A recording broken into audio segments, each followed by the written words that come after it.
ప్రతి అమావాస్య సందర్భంగా టీమ్ ఎయిట్ సోషల్ ట్రస్ట్ సభ్యులైనటువంటి సుబ్బయ్య, పుల్లయ్య, నాగరాజు, కాశీనాథ్, నాగేష్, సత్యం, వాసు, సంతోష్ల ఆధ్వర్యంలో నిర్వహిస్తున్నటువంటి అమావాస్య అన్నదాన కార్యక్రమం ఈరోజు ఫతేనగర్ ఫ్లైఓవర్ వద్ద 1000 మందికి అన్నదాన కార్యక్రమం నిర్వహించారు.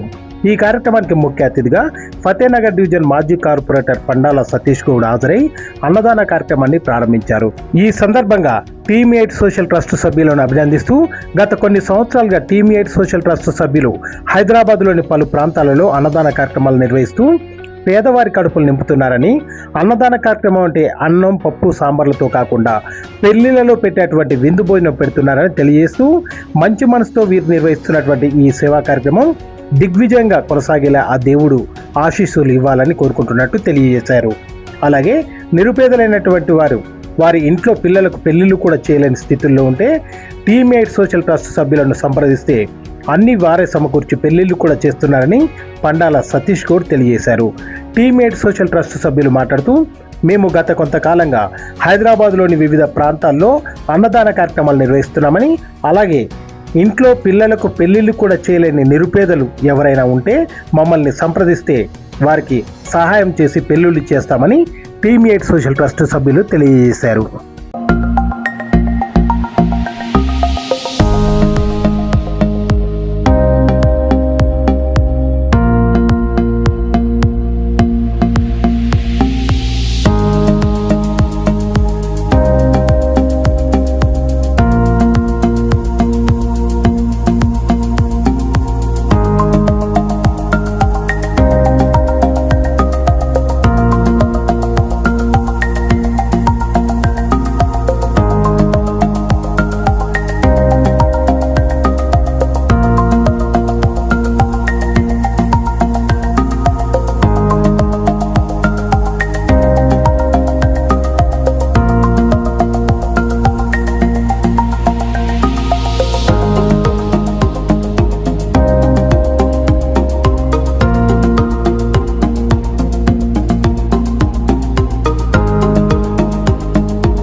ఫతేనగర్ టీమేట్ సోషల్ ట్రస్ట్ వారి ఆధ్వర్యంలో గత 12 సంవత్సరాలుగా, అంటే నాకు తెలిసి హైదరాబాద్ మహానగరంలో ఇట్లా అమావాస్య రోజు పేదలకు అన్నదానం చేసే కార్యక్రమం మొదలుపెట్టిందే మా ఫతేనగర్ సంబంధించిన టీమేట్ సోషల్ సభ్యులు అని నాకు నా అనుభవం ప్రకారం చెప్తున్నా. ఎందుకంటే ఇంత గొప్ప కార్యక్రమం, ఏ కార్యక్రమం చేపట్టినా వారమో నెలనో 2 సార్లు 3 సార్లకు ఆగిపోతుంది. కానీ ఇంత గొప్ప కార్యక్రమాన్ని ఈ టీమేట్ సభ్యులందరూ కలిసి మనస్ఫూర్తితో ఒక మంచి కార్యక్రమాన్ని ఎంచుకొని పేద ప్రజలకు పెట్టడం అనేది చాలా గొప్ప విషయం. అదేవిధంగా భగవంతుడు కూడా వీళ్ళకు రోజు వాళ్ళకు అనుకున్నాక సంపాదన కానీ ఆయురారోగ్యాలు కానీ ఇవ్వాలని మనసారా కోరుకుంటా.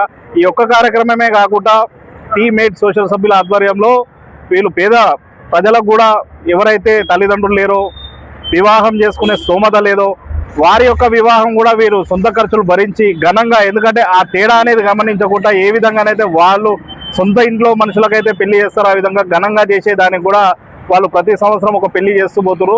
సభాముఖంగా తెలియజేసేది ఏంటంటే, గతంలో ఎవరికన్నా ఫ్యూచర్లో ఎవరికన్నా అవసరం ఉన్నా వాళ్ళు వచ్చి వీళ్ళని సంప్రదించినట్టయితే వివాహం చేయడానికి వీరు రెడీగా ఉన్నారు. ఇటువంటి అనేక కార్యక్రమాలు చేస్తున్న సభ్యులందరికీ నా హృదయపూర్వక ధన్యవాదాలు తెలియజేస్తున్నాను. అదేవిధంగా గత 12 సంవత్సరాలుగా చేస్తున్నందుకు 10 సంవత్సరాలుగా నేను కార్పొరేటర్గా, ఆ తర్వాత మాజీ కార్పొరేటర్గా కూడా నేను అటెండ్ అవుతున్నందుకు నేను కూడా అదృష్టంగా భావిస్తున్నాను. ఎందుకంటే ఆర్థికంగా సహాయం చేయనప్పటికీ నాకు ప్రతిసారి పిలిచి నాకు ఈ విలువైన సహకారాన్ని అందిస్తున్నందుకు ప్రతి ఒక్కసారి శుభాకాంక్షలు తెలియజేస్తూ, ఈ విధంగానే వీళ్ళు సోషల్ కార్యక్రమాలు చేసేలా భగవంతుడు వీళ్ళని ఆశీర్వదించాలని కోరుకుంటూ సెలవు తీసుకుంటాను.